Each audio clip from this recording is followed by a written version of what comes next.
I want to finish this part by mentioning some North American scholars who stand in the Dutch Reformed tradition. Eu quero terminar esta parte falando sobre alguns teólogos de América do Norte que fazem parte da tradição holandesa reformada. You can see them mentioned on page 2 of the handout that I gave you yesterday. Na segunda página do papel que eu lhes dei ontem. The first one there is Dr. Cornelis van Dam. I think you know him. He's been here before, hasn't he? Sim. A primeira na lista é o Dr. Cornelis van Dam. Eu acho que vocês conhecem. I include him because he did his doctoral work under H.J. Schilder in Kampen. Eu coloquei o nome dele aqui porque ele fez o seu trabalho de ser doutorado debaixo de H.J. Schilder. And he did this work on a history of Revelation topic, and that was the use of the Urim and Thummim in ancient Israel. Ele fez esse trabalho no tema de história de Revelação. Ele fez livro sobre Urim e Thummim. Besides the special means of revelation, the Urim and Thummim, a lot of this book is about what Revelation was like in Old Testament times. E além dos seus comentários sobre o uso de Urim e Thummim na revelação de Deus, muitas páginas nesse livro tratam as questões sobre a maneira de revelar-se, a maneira que Deus usou para revelar-se. For example, he studied the difference between revelation in Israel and divination that was practiced by pagans. Por exemplo, ele estudou a diferença entre revelação em Israel e divinação que era comum entre as nações pagãs. And so you can see that this book has been published in English, the Urim and Thummim, a means of revelation in ancient Israel, and it has become a very well-known book on this topic. O livro dele foi publicado em inglês, chamado o Urim e a Thummim, os meios de revelação no Israel antigo, e este livro bem conhecido em toda parte do mundo. The next one that I'd like to mention is Gerhardus Voss. A segunda pessoa que eu quero mencionar é Gerhardus Voss. Voss is, of course, an older scholar. He was born in the Netherlands in 1862. Voss é estudioso mais antigo. Ele nasceu nos Países Baixos em 1862. When he was 19 years old, he moved to the United States with his parents. Quando ele tinha 19 anos, ele mudou-se para os Estados Unidos com seus pais. And then he studied first at Calvin College in Grand Rapids. Em primeiro lugar, ele estudou no colégio de Calvino em cidade chamada de Grand Rapids. And he studied then further in Princeton. E depois ele estudou mais na faculdade, Universidade de Princeton. And then further studies still in Berlin and in Strasbourg in Europe. Ele estudou mais depois em Berlim e Strasbourg em Europa. In 1888, he was appointed to Calvin College in Grand Rapids. Em 1888, ele foi nomeado ser professor lá em Calvin College em Grand Rapids. And there he was professor of dogmatics and exegesis. Lá ele era o professor de dogmática e exegese, dogmática sendo teologia sistemática. He stayed at Calvin College for only 5 years. Ele estava dando aula em Calvin College apenas 5 anos. But during that time, he wrote a small book on the doctrine of the covenant in Reformed theology. Durante este tempo, ele escreveu pequeno livro sobre a aliança, the covenant. Just about the covenant? Yeah. Okay. Sobre a aliança. And that book has been translated into English. You can find it in Richard Gaffin's book that's mentioned on your sheet. Esse livrinho que ele fez foi publicado em inglês e pode achar-se no livro de Gaffin, que está na sua lista também, a penúltimo nome. Now, because of the time period that he lived in and the education that he had, Voss was very much influenced by Kuyper's doctrine of the covenant. Por causa do tempo na sua vida, quando ele estava estudando, e o lugar onde ele morava, ele também foi influenciado pela teologia de Kuyper. For example, he was a supralapsarian, and he also distinguished between the external and the internal covenant. Ele era supralapsarianista. Ele mantinha a posição de supralapsarianismo e também ele mantinha a distinção entre a aliança do interior e a aliança exterior. And he also believed that the covenant of grace is made with the elect sinner. Ele também cria que a aliança foi feita com o pecador eleito. Then, still at a young age, in 1893, Voss moved to Princeton, and there he became the professor of biblical theology. Ainda sendo jovem, em 1893, ele tornou-se professor na faculdade da Universidade de Princeton. And that's where he did the bulk of his work. He stayed there for close to 40 years. E ele estava dando aula em Princeton como professor para a maior parte da sua vida. Ele estava trabalhando há 40 anos. So during that time, he became a member of the Presbyterian Church of the United States. E naquele momento ele juntou-se com a Igreja Presbiteriana dos Estados Unidos. It was during his time in Princeton that he wrote his classic work, Biblical Theology. Quando ele estava servindo como professor em Princeton, ele escreveu a obra clássica dele, Teologia Bíblica. Now, he called it Biblical Theology, which is interesting, of course. E ele chamou o livro Teologia Bíblica, que é interessante. But he did not really like that word. Mas ele não gostou muito dessa palavra, desse termo. This is what he wrote at the beginning of the book. Ele escreveu o seguinte, a primeira parte desse livro. The term biblical theology is really unsatisfactory because it is liable to misconstruction. O termo teologia bíblica não dá satisfação porque é possível mal entender o que quer dizer. All truly Christian theology must be biblical theology.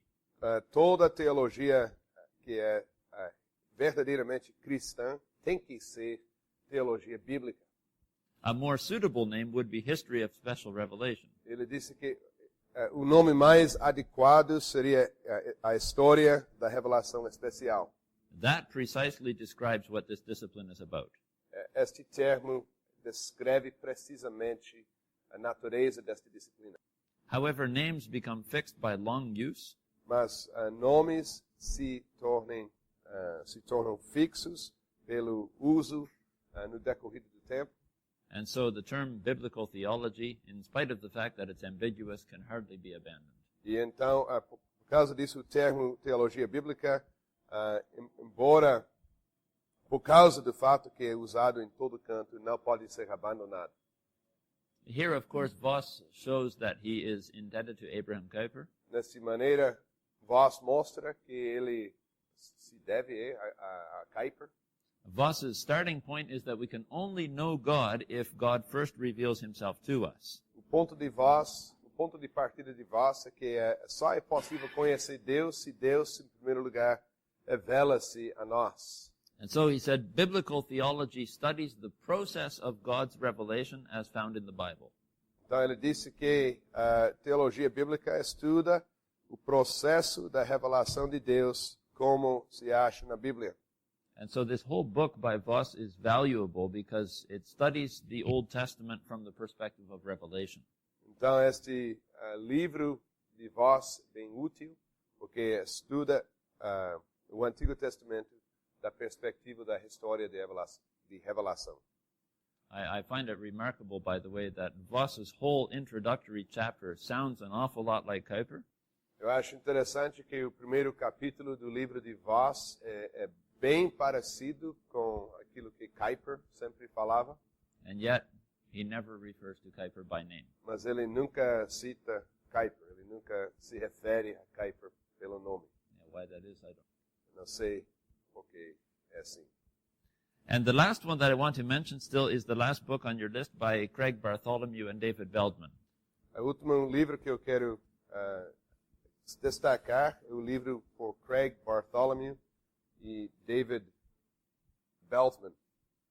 This is a book that was just published 2 years ago, and it was written by, well, edited by, actually, 2 Old Testament professors at Redeemer University College. Este livro foi lançado 2 anos atrás, foi editado por 2 professores que dão aulas no colégio chamado de Redeemer, Redentor. Now, the book is called... Sorry, you might want to explain what Yeah, Redeemer University College is a Christian university in Hamilton, or close to Hamilton. Então, esse Redeemer é um colégio, colégio em Hamilton, bem perto do nosso seminário, então é bem conhecido, cristão. Acho que irmã Tamara estudava nessa faculdade, só para mostrar que é mais perto da casa. Now notice that the book is called Hearing the Old Testament, Listening for God's Address. Esse livro é chamado Escutando o Antigo Testamento, escutando para ouvir o que Deus fala. So the focus of the book is on what God is saying in the Old Testament scriptures. Então, o centro desse livro é o que Deus está falando no Antigo Testamento.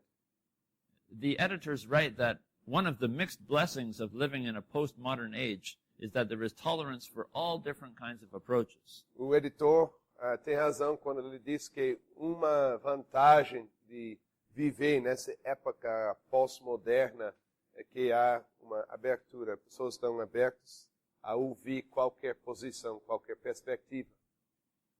In a postmodern age, all views are acceptable, even the view that you can study Scripture as divine revelation. Nessa época pós-moderna, todas as perspectivas são aceitáveis, inclusive a perspectiva que pode estudar as Escrituras como revelação divina. And that makes it possible, even in a context of critical scholarship, to include studies on divine revelation. Então é possível até no contexto desse estudo crítico estudar as Escrituras como a palavra, a revelação de Deus. And so this book includes chapters from a wide variety of conservative Old Testament scholars. Então este livro contém vários capítulos que foram escritos por estudiosos conservadores, vários assuntos que têm a ver com o Antigo Testamento. I'll mention a few names in the book: Mark Boda, Tremper Longman, Al Wolters, Gordon Wenham, Christopher Wright. Eu vou mencionar alguns nomes: Mark Boda, Tremper Longman, Al Wolters, Gordon Wenham, Christopher Wright e outros. And this book then develops a Christocentric and Trinitarian approach to the Old Testament. Este livro desenvolve uma maneira de abordagem que é cristocêntrica e trinitariana. Now, these authors do not directly stand in the Dutch Reformed tradition. Esses autores não fazem parte da tradição holandesa reformada. But it is good to be aware of a book like this because it's hard to find books that take such an approach to the Old Testament. Mas é bom saber da existência desse livro porque é difícil achar livros assim hoje em dia.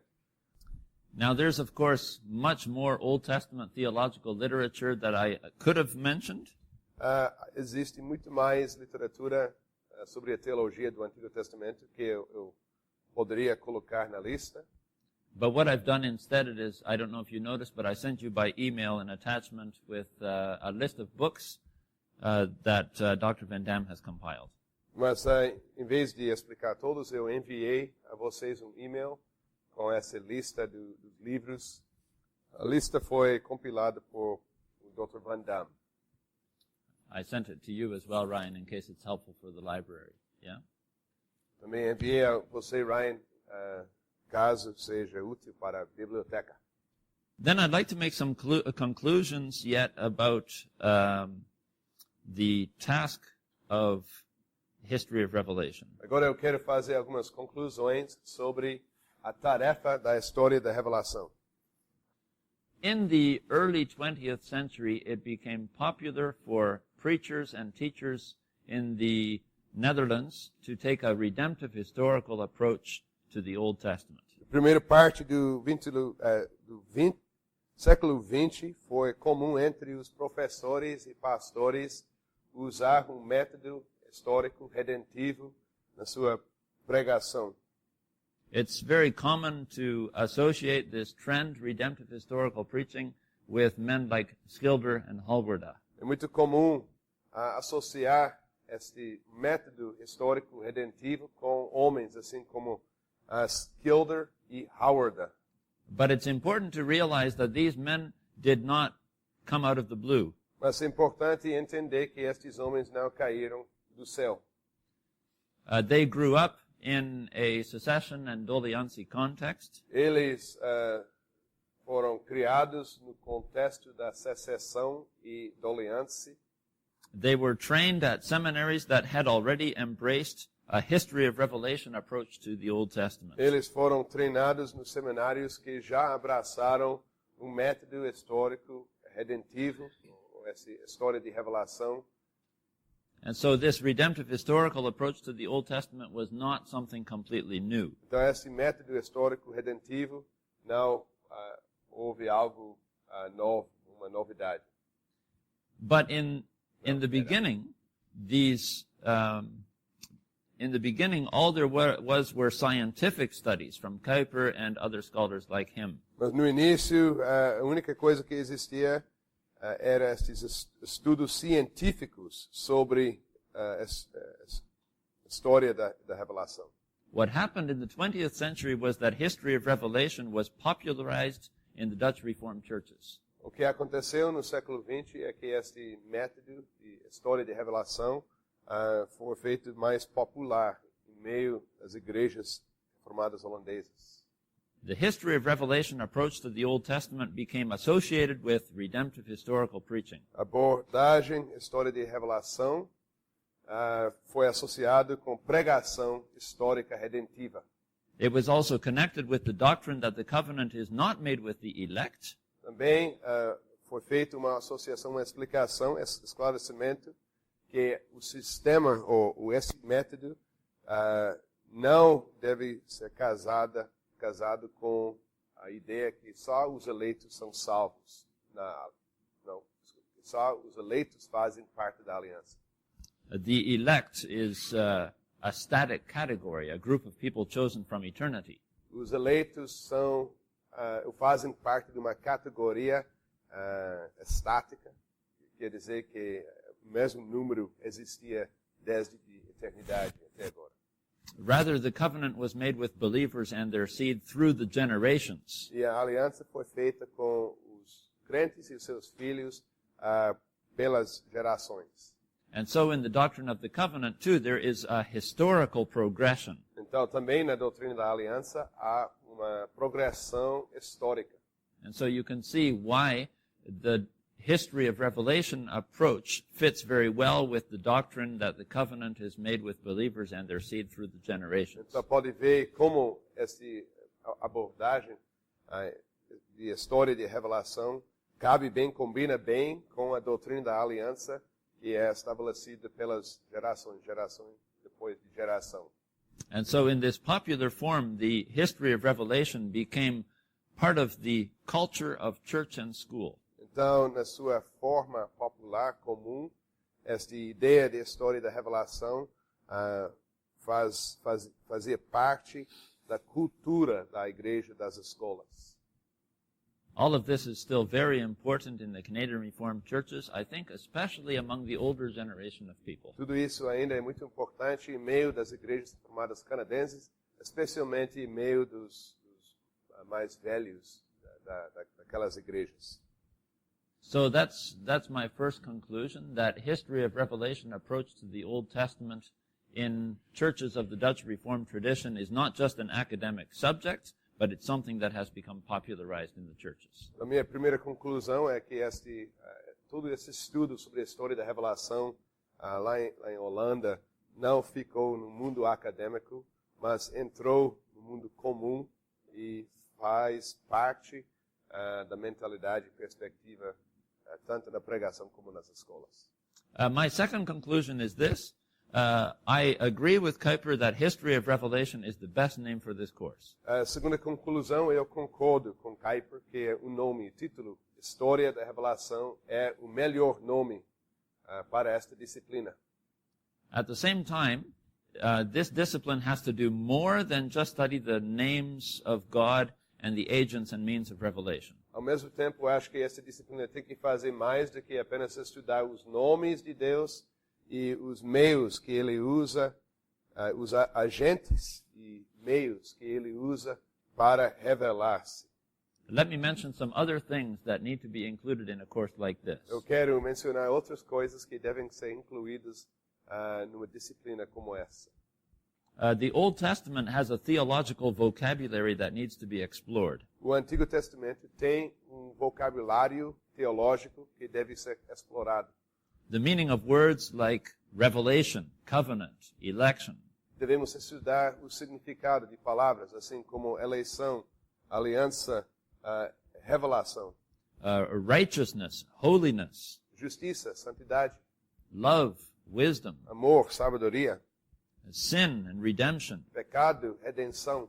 and many more theological words could be mentioned. E podemos acrescentar muito mais palavras teológicas. And these need to be studied not just as dogmatic concepts, E tem que estudar essas palavras não apenas como conceitos dogmáticos, but also in their linguistic and literary context. mas também como palavras no seu contexto literário e linguístico. And that all fits very well within a course called History of Revelation. Isso cabe bem dentro de uma disciplina, um curso chamado de História da Revelação.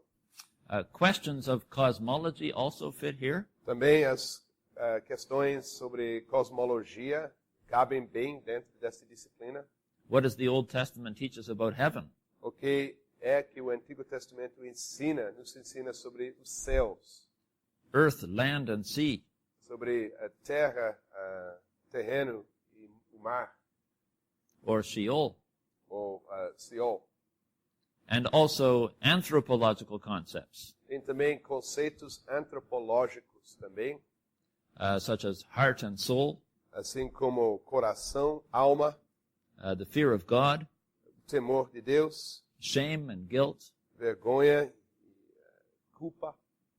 And here is a place where Old Testament studies can offer valuable support to the field of dogmatics. E aqui podemos ver que este estudo do Antigo Testamento pode suportar bem a teologia sistemática.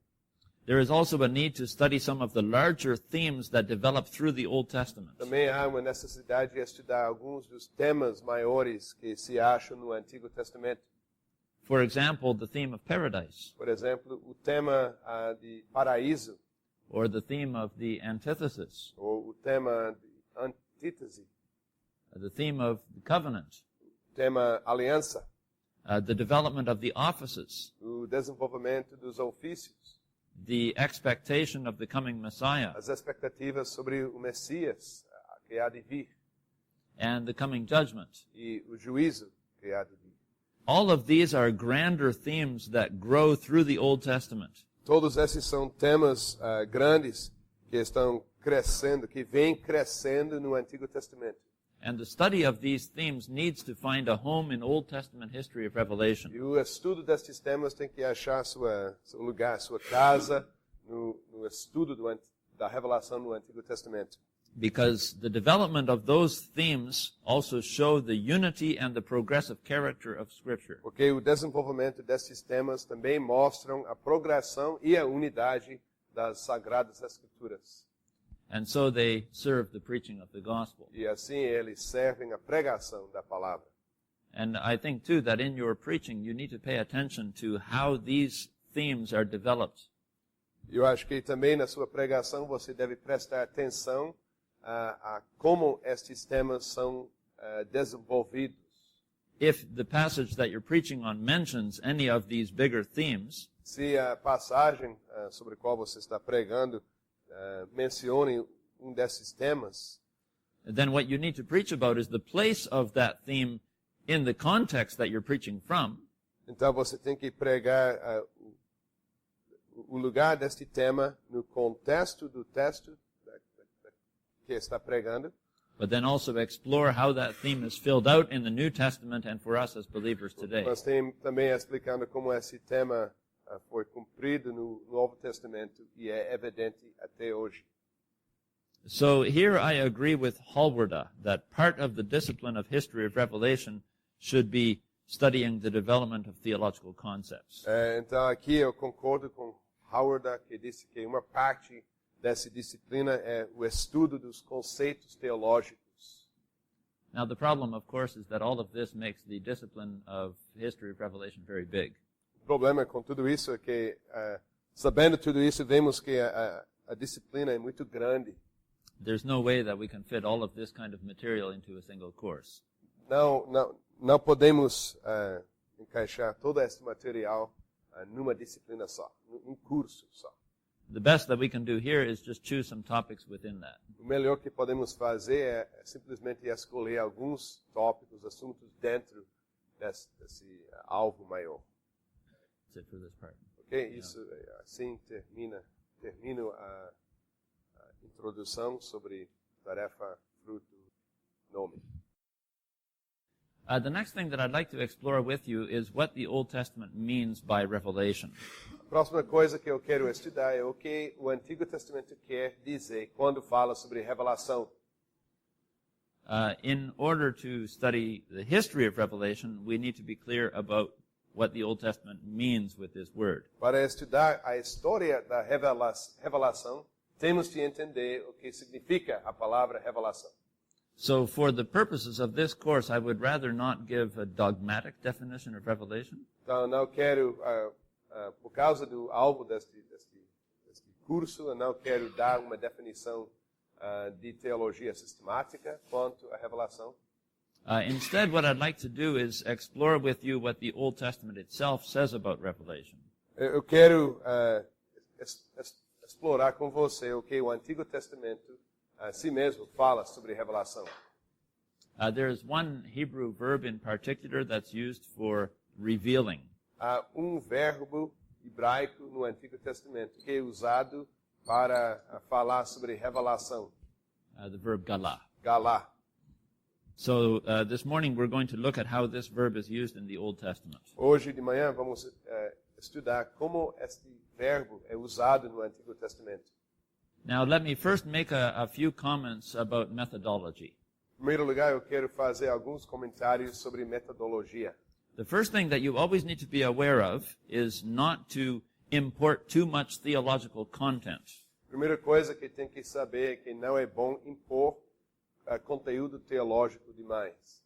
A word can be important for theology, A palavra pode ser importante para a teologia, but that does not mean that you have to import all of that theological meaning into a particular occurrence of the word. mas isso não quer dizer que tem que importar todo o significado teológico que é possível na associação de uma palavra no contexto particular, no uso, na ocorrência.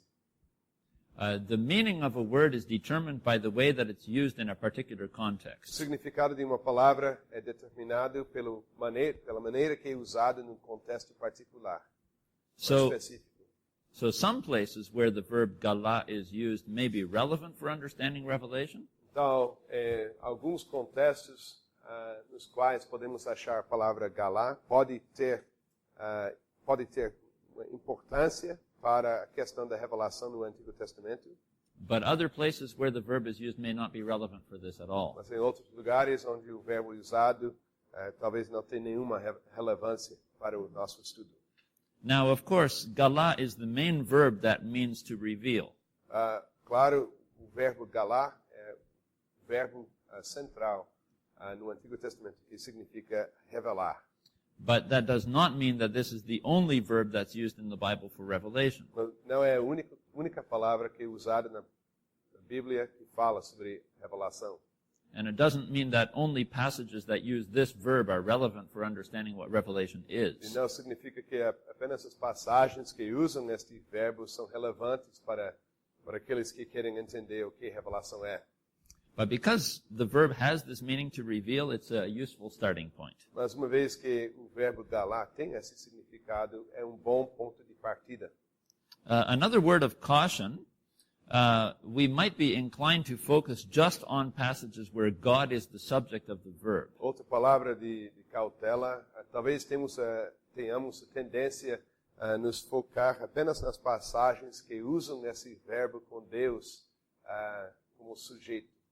After all, what we're interested in is divine revelation. Porque nos interessamos na revelação divina. However, we should not assume that Galah is a theological term. Mas não devemos pressupor que galar é termo teológico. We should not assume that a word is used in a special way just because God is the subject. Não devemos pressupor que o verbo é usado de maneira especial somente apenas pelo fato que é Deus que é o sujeito. It may turn out that Galah is a technical term, but that should be proven, not assumed. Pode ser que, afinal das contas, galar é termo técnico, mas isso não deve ser pressuposto, mas devemos chegar a essa conclusão. Places where humans are the subject of the verb may also be helpful for understanding what it means. Lugares que têm sujeitos humanos associados com este verbo também podem ajudar no nosso entendimento. It's also important to look at synonyms or parallel expressions that are used with Galah. É também importante estudar sinônimos e expressões paralelas que se acham associadas com o verbo galar. And those synonyms will help us to fill out what Revelation is. E estes sinônimos vão nos ajudar a terminar ou encher o nosso entendimento sobre o significado de revelação. And on the other hand, antonyms or contrasts are also important to help pinpoint what Revelation is and what it's not. E por outro lado,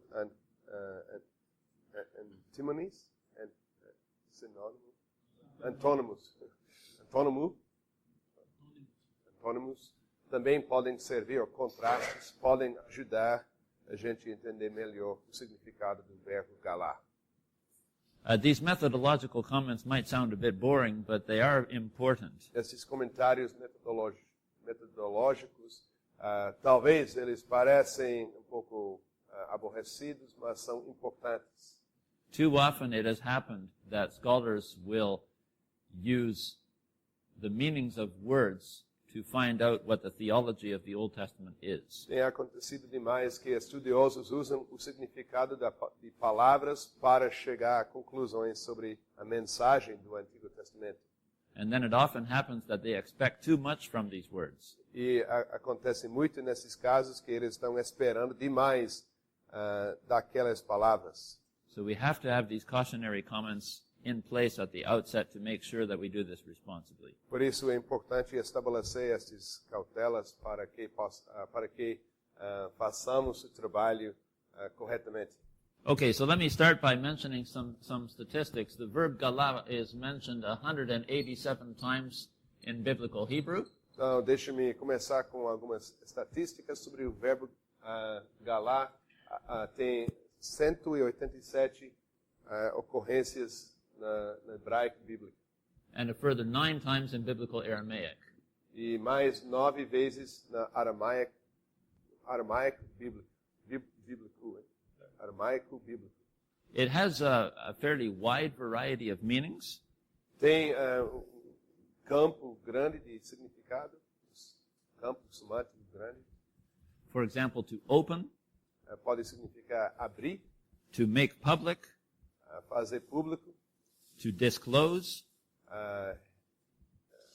desfechar, mas disclose, descobrir, destampar, descobrir, or uncover, descobrir, even expose, expor, in the sense of removing clothing or something like that. ok, no sentido de tirar as roupas, expor. These meanings are all quite closely related to each other. Todos esses significados são relacionados um com o outro. And the word reveal, at least in English, has a lot of these meanings as well. E a palavra revelar, pelo menos em inglês, tem muitos desses mesmos significados. For example, in English, we have an expression that someone is wearing revealing clothing. Em Canadá tem a expressão que pessoas têm roupas que revelam. Which means that this is clothing that uncovers or exposes a person's body. Que significa que as roupas estão expondo o corpo da pessoa. And so just like in both in English and in Hebrew, the word reveal can be theological, but it can also be non-theological. Então, assim como em inglês, também em hebraico, a palavra pode ter significado teológico, mas também significado não teológico.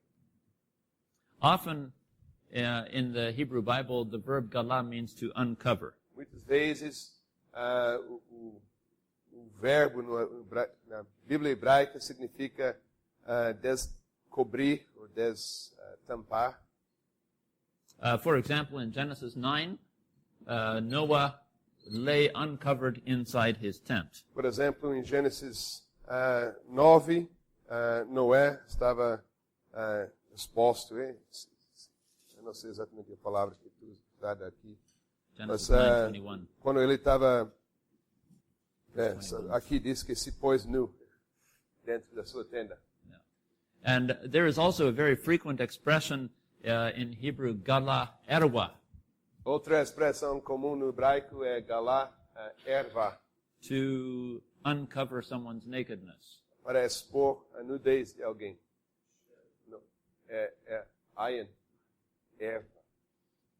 God said, for example, in Exodus 20, verse 26, Por exemplo, Êxodo 20, versículo 26, God said to the priests, "Do not go up to my altar on steps, lest your nakedness be exposed on it." nem subirás por degrau ao meu altar, para que a tua nudez não seja ali exposta. An extension of this meaning is to uncover a woman's nakedness for the purpose of having sexual relations with her. Uma extensão desta palavra e este significado tem a ver com o ato de expor a nudez de uma mulher para ter relações sexuais com ela. So, for example, the incest laws in Leviticus 18, verse 8, Por exemplo, as leis sobre incesto em Levítico 18, versículo 8, it says there, "Do not have sexual relations with your father's wife, that would dishonor your father." não tenhas relações sexuais com a mulher do seu pai, porque isso vai desonrar seu pai. E o português diz, não descobrirás a nudez da mulher de teu pai, nudez de teu pai. Yeah, the Portuguese Hebrew- actually says, Okay, the Hebrew says, "You shall not uncover the nakedness of your father's wife." It is well your as father's Portuguese. nakedness. Okay, good. Então, o hebraico, esse português expressa exatamente o que o hebraico fala. The Portuguese is closer to the Hebrew than the English is. O português mais próximo ao hebraico do que inglês. Another expression that's also used with galah is galah kanaf. Outra expressão que é usada com galá é galá kanaf, To uncover the skirt. que é descobrir ou expor a saia. For example, in Deuteronomy 22, verse 30, Deuteronômio 22, versículo 30, it says, at least in my translation of the NIV, "A man is not to marry his father's wife. He must not dishonor his father's bed." fala, nenhum homem tomará sua madrasta e não profanará o leito de seu pai. And more accurately, it says in the Hebrew, he must not uncover his father's skirt. Para ser mais acurado no hebraico, fala, ele não deve expor a saia do seu pai. And that means that he must not uncover someone who has come under his father's protective covering. Isso quer dizer que ele não deve expor alguém que está debaixo da cobertura do pai. And you find some of the same language in Ruth 3. Pode achar linguagem semelhante em Ruth, capítulo 3. there it says that Ruth uncovered Boaz's feet, she lay down, and she asked him to spread his skirt over her. Em Ruth, capítulo 3, lemos que Ruth descobriu, ou expor, levantou, qual versículo? Melhor ler aqui. What's the verse? Just to read it a second. At the end of verse 7, she came softly, uncovered his feet, and lay down. Okay. Versículo 7. Havendo, pois, Boaz comido e bebido, veio deitar-se ao pé de monte de cereais. Então chegou ela de mansinho e lhe descobriu os pés e se deitou. E também pediu que ele cobriria ela.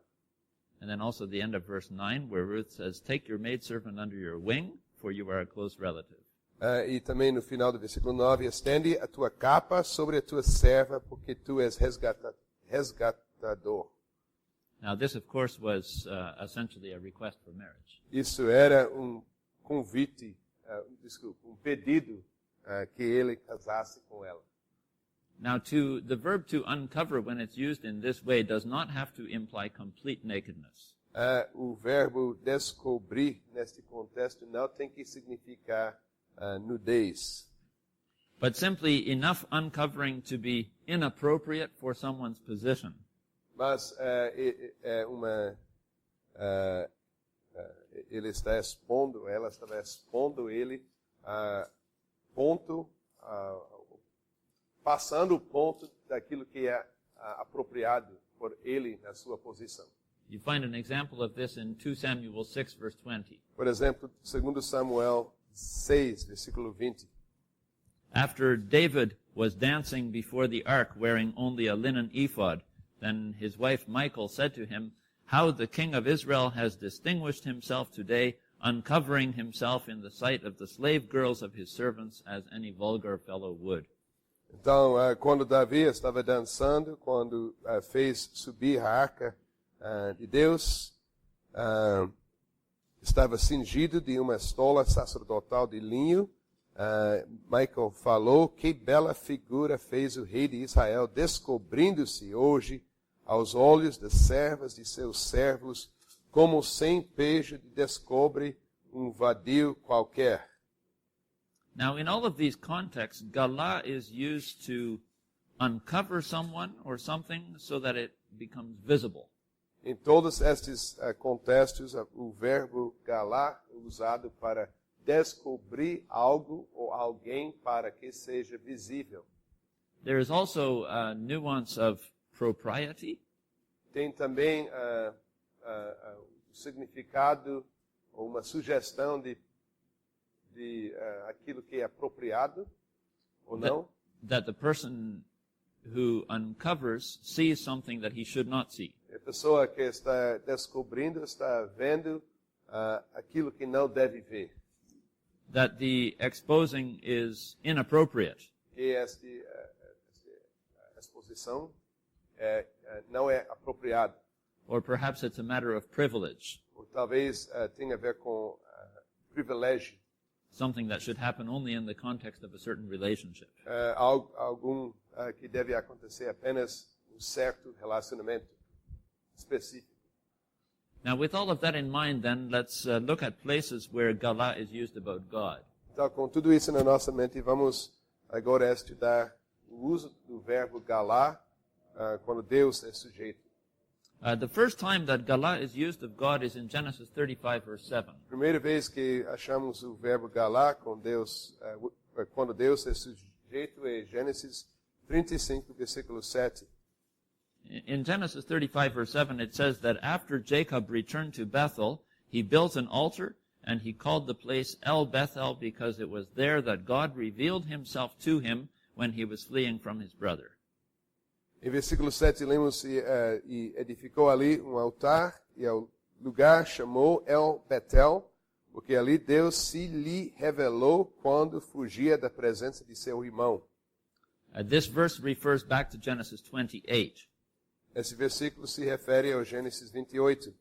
In Genesis 28, Jacob had that dream of angels going up and down to heaven, And the Lord standing there and introducing himself as the covenant God. Em Gênesis 28, Jacó recebeu a visão dos anjos subindo e descendo da escada para os céus, e Deus falou com ele. Now, of course, this is different from the example of the man uncovering a woman. Agora, isso é diferente do que um homem expondo uma mulher. And here, Jacob is not the one uncovering God. Nesse caso, Jacó não está descobrindo Deus, expondo Deus. Rather, the Lord has revealed himself. Mas Deus se revelou. This is a sovereign act on God's part within a covenant relationship. Isso é ato soberano de Deus no pacto, no relacionamento pactual. In other places as well, the verb galah implies a visible revelation. Em outros lugares na Bíblia, o verbo galar implica ou aponta uma revelação visual. It occurs, for example, together with the verb ra'ah. Ocorre várias vezes com o verbo ra'ah. For example, in Isaiah 40, verse 5. Por exemplo, Isaías 40, versículo 5. There we read, "The glory of the Lord will be revealed, and all mankind together will see it." Aqui lemos: a glória do Senhor será revelada, ou se manifestará, mas será revelada e toda a carne a verá. Another thing to look at is to see how galah is used with other verbs. Outra coisa a estudar é como galah é usada com outros verbos. Very often, galah is contrasted with verbs that mean to hide. Muitas vezes, galah se acha no contraste com verbos que significam esconder-se. 3 examples of those verbs. Chavah, 3 exemplos desses verbos. Primeiro, havá. kasa, Segundo, caçar. and sathar. E terceiro exemplo, satar. That certainly happens in the case of human uncovering, but also in the case of divine revealing. Isso acontece no caso de quando Deus, o homem é sujeito, mas também quando Deus é sujeito. So, for example, in Genesis 9, we read that Shem and Japheth covered their father's nakedness. Então, lemos em Gênesis 9 que Shem e Jafé cobriram a nudez de seu pai. E esse verbo, cobriram. Noah had exposed his nakedness, and now his sons Shem and Japheth cover kasa, their father's nakedness. So that's the opposite. Então, Noé se expôs e os seus filhos cobriram. You find another example in 1 Samuel 20, verse 2. Outro exemplo se acha em 1 Samuel 20, versículo 2. In this chapter, David is afraid that he will die at the hands of Saul. Neste capítulo, Davi tem medo que ele vai morrer às mãos de Saul. Jonathan says to David, "David, you are not going to die. Look, my father does not do anything great or small without confiding in me." E neste versículo lemos, tal não suceda, diz Jonatas a Davi, tal não suceda, não serás morto. Meu pai não faz coisa nenhuma, nem grande nem pequena, sem primeiro em dizer, por que, pois meu pai me ocultaria isto? It actually says in the Hebrew, "without uncovering my ear." No hebraico diz sem destampar meu ouvido. And then Jonathan continues, "Why would he hide this from me?" Então, quando diz sem primeiro me dizer, isso é sem primeiro destampar meu ouvido, e no final ele disse, por que, pois, meu pai me ocultaria isso? And there the Hebrew verb is sathar, so that is the opposite of galah. Então, aqui vemos o uso dessa palavra, satar, ocultar, na tradução portuguesa, que é oposto do verbo galar. Another example occurs in a very well-known verse, Deuteronomy 29, verse 29. Outro exemplo se acha em Deuteronômio 29, 29. The secret things with the verb sathar, the secret things belong to the Lord our God, but the things revealed belong to us and to our children forever. As coisas encobertas, usando o verbo sathar, pertencem ao Senhor, porém as reveladas nos pertencem a nós. And then again in Jeremiah 49, verse 10, E mais uma vez, Jeremias 49, versículo 10. there God says that he will strip Esau bare, and Ali- he will uncover Galah, his hiding places. Versículo 10, mas eu despi a Esaú e descobri os seus esconderijos. Descobri, nesse caso, Galá. So on the Hebrew side there, it says God will uncover Galah, his hiding places, with the verb sathar. Então, lemos descobrir, usando o verbo galar, e esconderijos, ligado com o verbo sathar. Sathar, yeah. But then it continues, so that he cannot conceal himself. And there's the verb chava. E depois continua, e não se poderá esconder, agora usando o verbo ravá. So the idea is of exposing someone so that that person cannot be hidden anymore. A ideia por trás nesse uso é que Galá está descobrindo alguém para que não pode ficar encoberto. Now this contrast between revealing and hiding is also important for divine revelation. Este contraste entre revelar e esconder-se é importante também na área de revelação divina. Because God is often said to be hidden or to hide himself. Porque muitas vezes podemos ler que Deus é escondido, ou ele se escondeu. Psalm 18, verse 11. Salmo 18, versículo 11. There it says, he made darkness his covering, his canopy around him, the dark rain clouds of the sky. Das trevas fez manto em que se ocultou, escuridade de águas e expressas nuvens dos céus eram o seu pavilhão. So when it says that he made darkness his covering, once again, this root is the one that's used. Quando diz que fez das trevas fez manto, está usando o verbo sathar, mais uma vez. And one more passage that shows this is Exodus 40, verse 34. Outra passagem que mostra isso é Êxodo 40, versículo 34. The cloud covered the tent of meeting, and the glory of the Lord filled the tabernacle. Então a nuvem cobriu a tenda da congregação e a glória do Senhor encheu o tabernáculo. And there, when it says that the cloud covered the tent of meeting, we have this verb, kasa. E cobriu é a tradução do verbo caçar. Now, as I mentioned before, in the case of people, the verb gala does not necessarily mean full disclosure. Como já falei, no caso das pessoas, o verbo galar não significa ser descoberto plenamente, completamente. And that is also the case when the verb is used of God. A mesma coisa pode ser aplicada, a mesma conclusão pode ser aplicada ao uso quando Deus é sujeito.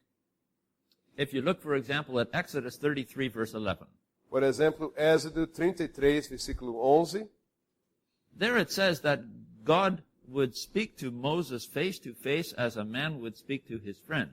aqui lemos, falava o Senhor a Moisés face a face, como qualquer fala a seu amigo. But then just a few verses later in Exodus 33, verse 20, the Lord says to Moses, you cannot see my face and live, for no one can see me and live. Mas lemos um pouco mais em frente, versículo 20 do mesmo capítulo, não me poderás ver a face, porquanto homem nenhum verá a minha face e viverá. So even though God had a face-to-face relationship with Moses, Moses could not see God's face. Embora Deus tinha relacionamento de face a face com Moisés, Moisés não podia ver a face dele. We can also think of 1 Samuel 3, where the Lord called Samuel. Podemos também pensar em 1 Samuel 3, quando Deus chamou a Samuel. In verse 10, it says that the Lord came and stood there. Versículo 10 diz que o Senhor ali esteve. Eu vou traduzir. Diz que Deus se colocou de pé ali. But we do not read that the boy Samuel saw him, but only that Samuel heard his voice. Mas não lemos que o menino Samuel o viu, mas só que ele o ouviu. And then if you look at verse 21, verse 21 says that the Lord continued to appear at Shiloh. Mas lemos o versículo 21, continuou o Senhor a aparecer em Siló. And there the verb ra'a is used, which would seem to imply a visible revelation. E ali achamos o verbo ra'á, que parece que está apontando a uma revelação visível, visual. But the verse continues that the Lord revealed himself to Samuel through his word. Mas o versículo continua a dizer, enquanto por sua palavra o Senhor se manifestava. So the concept of revealing in the Old Testament does not necessarily mean visible sight. Então, o conceito de revelar no Antigo Testamento não necessariamente significa visão visível. When the verb gala is used of God, it's not only used of revealing God's person. Quando o verbo galá é usado para com Deus, com o sujeito, não é apenas uma revelação da pessoa de Deus. It's also used of revealing God's arm. Mas também é usado para revelar o braço de Deus. For example, Isaiah 53 verse 1. Por exemplo, Isaías 53, versículo 1. Who has believed our message, and to whom has the arm of the Lord been revealed? Isaías 53, versículo 1. Quem creu em nossa pregação e a quem foi revelado o braço do Senhor. And there God's arm seems to be a metaphor for God's saving power. Aqui o braço do Senhor parece ser uma metáfora para falar sobre o poder salvador de Deus. So then to reveal is used in a figurative sense. Então, a palavra revelar é usada de maneira figurativa. It's also used of revealing God's righteousness. Também é usado para falar sobre a revelação da justiça de Deus. Isaiah 56 verse 1. Isaías 56, versículo 1. My salvation is close at hand, and my righteousness will soon be revealed. A minha salvação está prestes a vir e a minha justiça prestes a manifestar-se, ou ser revelada. Also Psalm 98 verse 2. Também Salmo 98, versículo 2. The Lord has made his salvation known and revealed his righteousness to the nations. O Senhor fez notória a sua salvação e revelou a sua justiça. Aqui a tradução manifestou. It's also used of revealing God's counsel. Também uma revelação do conselho de Deus. Amos 3 verse 7. Amós, capítulo 3, versículo 7. Surely the sovereign Lord does nothing without revealing his plan to his servants the prophets. Certamente o Deus soberano faz nada sem primeiro revelar o seu segredo aos seus servos, os profetas. And here you can also think back to Jonathan's words to David that his father Saul would not harm David without revealing his plans to his son. Aqui pode pensar nas palavras de Jonatas a Davi, que o seu pai não faria nada sem primeiramente revelar os seus planos ao seu filho.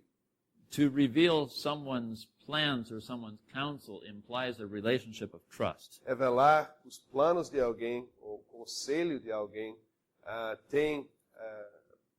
pressupõe um relacionamento de confiança. That trust can also be abused, as we see, for example, in Proverbs 20, verse 19. É possível abusar essa confiança, como lemos, por exemplo, em Provérbios 20, versículo 19. There it says, a gossip betrays a confidence. O mexeriqueiro revela o segredo. Então, trai confiança. Well, the Hebrew actually says that the gossip is a revealer of secret counsel. O hebraico diz precisamente mexeriqueiro é revelador dos segredos. Golesod, someone who reveals a counsel. Golesod, alguém que revela conselho. And of course, as Christians in the New Testament, we think of John 15, verse 15. E como cristãos, no Novo Testamento, pensamos em João 15:15. And there you have the same relationship of trust that the Lord Jesus speaks about. Que lemos mais uma vez sobre esse relacionamento de confiança que Jesus está descrevendo aqui. Jesus said there, I no longer call you servants, because a servant does not know his master's business. Instead, I've called you friends, for everything that I learned from my Father, I have made known to you. Já não vos chamo servos, porque o servo não sabe o que faz o seu senhor, mas tenho-vos chamado amigos, porque tudo quanto ouvi de meu Pai vos tenho dado a conhecer. So there's the idea